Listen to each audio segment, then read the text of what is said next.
وبفضيحة سببها حسين لبيب ومجلسه. الزمالك بالتلاتة بيخسر من بيراميدز في الدوري. عد بنا أيها التاريخ لنستعيد ذلك الكبرياء. عد بنا أيها التاريخ فنحن الزمالك فرسانك يا أفريقيا. الحقيقة ان انا فكرت النهاردة مطلعش، وحتى وانا دلوقتي بسجل بفكر ما كملش كلام واقوم واقفل ورايح دماغي احسن. اصل هقول ايه؟ يا ريتها هتيجي على الخسارة هينة سهلة عادي وبتحصل، لكن اللي احنا فيه ده ابعد بكتير قوي من الخسارة. النهاردة بنخسر من بيراميدز بالتلاتة في ماتش لو كسبناه نتصدر، وامبارح الاهلي بيعلن عن صفقة بن شرقي، بيتحط علينا بره الملعب من الاهلي وبيتحط علينا تاني يوم جوه الملعب من بيراميدز. وهي دي الفرقة اللي كونها البيه حسين لبيب والسنترال احمد سليمان والمجلس العار الفاشل اللي انا خلاص مش شايف ان بوجوده هيكون في اي امل للزمالك. النهارده الواحد بيتفرج والله ما فارق معاه الخساره على قد ما فارق معاه اللي احنا وصلنا له. شايفين منظرنا في الملعب النهارده كان عامل ازاي؟ شايفين الفرقه عاجزه ازاي؟ هو ده الفريق الكبير؟ هو مين النهارده كان الفريق الكبير؟ احنا ولا بيراميدز؟ خلى عندنا الشجاعه يا جماعه. لو حد بيتفرج وما يعرفش ده مين وده مين وده تاريخه ايه وده تاريخه ايه، هيقول لك اكيد بيراميدز هي اللي فرقه كبيره. وتاني هي دي الفرقه اللي عملها الفاشل ومجلسه. النهارده عبد الله السعيد اتصاب، الفرقه كلها انهارت وكل حاجه خلصت. عبد الله ابو 40 سنه اللي بقالنا ماتشات وشهور بنهاتي، اللي من غيره الفرقه مش موجوده. النهارده ربنا بيديها لك اهو وبيقول لك انك فعلا من غير عبد الله مفيش. ده غير البيه الحلو ابو 50 60 70 80 90 مليون، هو وابوه اللي قرفنا في عيشتنا وعايز فلوس قد كده، لا بيلعب النهارده ولا بيحاول وعلى الواقف، وتقريبا كده على قد فلوسنا او على قد اللي جاي مننا، او تقريبا على قد الفتره اللي خلاص هيقضيها معانا ويخلع. كل حاجه بتنهار. وحسين لبيب الفاشل ومجلسه بيتفرجوا على الفرقه وعلينا. تعال معايا طيب كده نشوف الاهداف عشان تعرف الحلاوه اللي احنا فيها.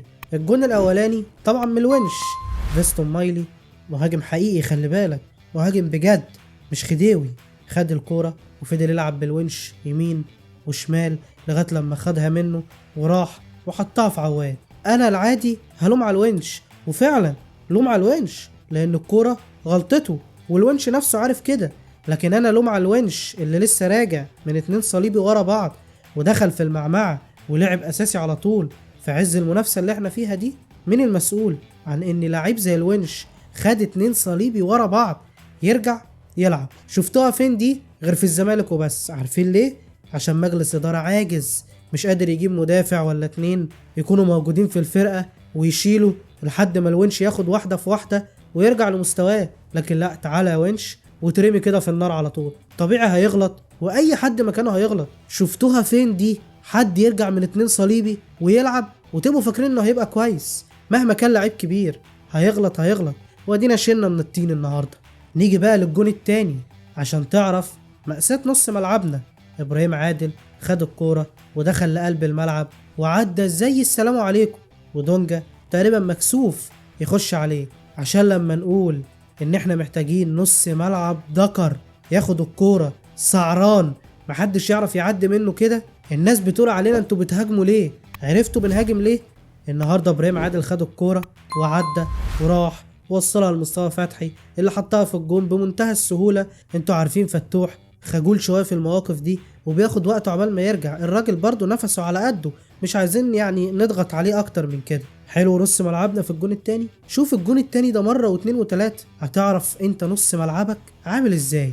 وطول ما نص الملعب كده على فكرة هيفضل اي فريق مهما كان مستواه هيروح على دفاعنا زي السلام عليكم. ده غير الجول التالت، كرة اتلعبت من مايلي لرمضان عدى بمنتهى السهولة من حسام عبد المجيد زي السلام عليكم. رمضان اللي تقريبا بيلعب ماتشين 3 في الموسم عدى عادي، وهي دي الكواليتي اللي احنا بنتكلم عليها. قاعد دكة هناك عدى لعبها بالعرض لابراهيم عادل. احمد محمود عيل صغير طبعا مش عايز اذبحه، معرفش يغطي كويس خصوصا مع لعيب صعب جدا زي ابراهيم عادل وحط الجون التالت. 3 اهداف مأساة بتبين وضع الفرقة اللي وصلنا ليها حسين لبيب ومجلسه. وحتى بعد ال3 أهداف هل احنا شفنا رد فعل من اللعيبة؟ مفيش. هل حد حاول؟ مفيش. هل حد حاول ياخد الكورة ويجري بيها لوحده، يشوط، يضرب حد، يتخانق مع حد، اي حاجة؟ ولا اي حاجة من دي حصلت. كله مدلدل راسه وبصص في الارض. مش بقول لكم فرقة تليق بحسين لبيب ومجلسه؟ هو ده حال الزمالك اللي وصل له على ايد الفشلة دول. وعايز اقول لك ان خسارة النهاردة هتحرك فيهم حاجة؟ هيحاولوا يعني يعملوا حاجة؟ ولا في اي حاجة هتحصل. انا عايز اقول لك ان الصفقتين اللي جم، بغض النظر بقى احنا رأينا فيهم ايه، ولكن انت فاهم اكيد ان مش دي الصفقات اللي الزمالك محتاجها، خصوصا بعد ما شفت ماتش النهارده ونوعية اللعيبة اللي الزمالك محتاجها. لكن مين اصلا اللي جايب العيلين دول؟ ميدو والجنايني وعيلة العدل. المجلس نفسه ما اتحركش، كله مستخبي زي الفيران، خربوها وراحوا يستخبوا في بيوتهم. وهو ده المجلس اللي مسؤول مش بس عن خسارة النهارده، مسؤول عن الحال اللي وصل ليه الزمالك عموما ككل، مش بس فريق الكورة. طبعا كلامنا عن الإدارة ما يعفيش أبدا اللعيبة والمدير الفني النهاردة اللي يشيلوا كتير برضه من الخسارة. يعني عندك جروس النهاردة إدارة فنية زي الزفت.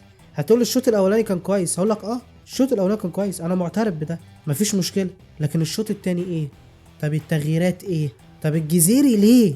الجزيري على حساب ناصر منسي ليه؟ بنتايج قاعد جنبك ليه؟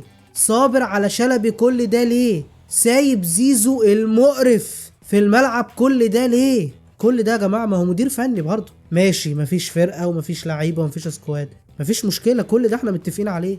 لكن انت كمدير فني اشتغل باللي معاك، حاول تعمل اي حاجة. ما انا مش جايبك تقف على الخط وتقول لي الفرقة وحشة، ما انا عارف والله انها وحشة وزي الزفت، ما احنا بنتكلم في كل ده. لكن انت اعمل اي حاجة وتبديلاتك تبقى بدري وتدخلاتك تكون احسن من كده ودماغك تكون حاضرة وفايق معانا. مش هتبقى من الإدارة ومنك انت كمان يا عم جروس. التغييرات منزلها بعد ما بلعنا الجون التالت. يا عم بدري شوية، يا عم قفل شوية، اعمل اي حاجة. ما ينفعش تتساب كل ده. خسارة النهاردة اكيد انت ليك برضو يد فيها، سواء انت ولا لعبتك اللي هنجيلهم كده واحد واحد واولهم الباشا البي زيزو اللي عايز 60 و70 و80. وانا تاني انا مبغيرش كلامي، انا شايف انه يستاهل الفلوس دي عادي. لكن انت بالقرف اللي بتقدمه ده تستاهل تاخد 2 جنيه اصلا؟ يا عم الناس مش عايزة تديك، الناس قرفاك، عايز فلوس، عايز تجدد عشان تستقر.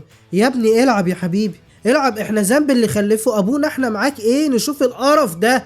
ما تلعب يد يا بارد يا مقرف. لا بتلعب ولا بتجري ولا عايز تلتحم ولا مبالاة وكأننا ملناش حاجة عندك. ما تلعب يا ابني. وزعلان لما الجمهور هيفشخك لما يشوفك بعد كده. وطبعا شلبي انا قايل رأيي فيه، هي دي امكانياته. ودونجا انا قايل 100 مرة محتاجين رقم 6 ذكر سعران يعرف يجيب لنا الكورة. وطبعا زي ما احنا عارفين الزمالك مفيهوش مهاجمين، وبعد ماتش النهاردة وبعد ما يناير خلاص خلص الزمالك مفيهوش كمان إدارة، وربنا يعيننا على اللي جاي.